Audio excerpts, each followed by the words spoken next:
A land bridge basically is when you have two major ridges running parallel with one another, and then a lot of times you'll find much lower down a low, what would normally possibly be called a secondary or a finger ridge that's coming off of one ridge. The only difference is that it joins and necks into another ridge. And so it basically joins two major ridges together. And the significance of that is during the rut, that can be a major funnel and hotspot on either ridge, because the deer that are over here, the bucks that are over here checking for does on this ridge, eventually those does are going to play out.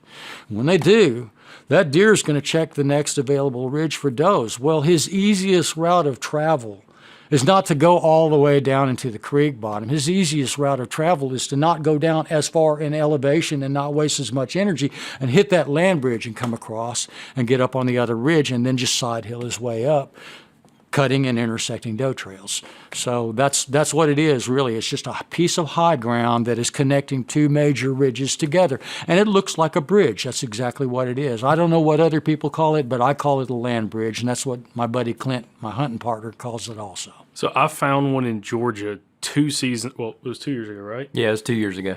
When we were hunting the mountains up there, I found a land bridge just like that. And it was still in my mind because I know you had talked about before, and we had a couple other guests. I think it was maybe Drew Atkinson in further north of where we're at in Arkansas. He talked about land bridges where it was just like that. It was like there was like these two big secondary points that run off a big mountain. Mountain was another 400 or 500 feet higher in elevation.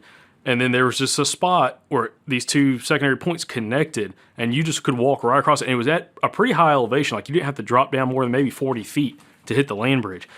And there was scrapes. This was in September, and there were scrapes from last season. Some of them have probably still been touched up.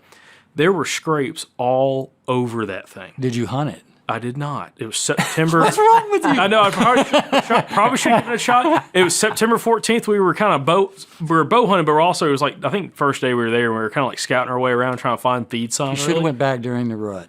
Well, it was unbelievable because on one side of the land bridge, I mean, go back this year. Yeah, you could, if you had just a slight running start, you could have hit a stopwatch and it probably been 15 seconds before you hit the bottom. I mean, this sucker, it seemed like it was steep, big drop off on one side, going lower down the elevation down the creek bottom. Yeah. And on the other side, it was probably maybe 50-ish feet down in elevation. And it kind of like, it was almost like a big bowl that went into the mountain right there. Right. And there were scrapes all up and down.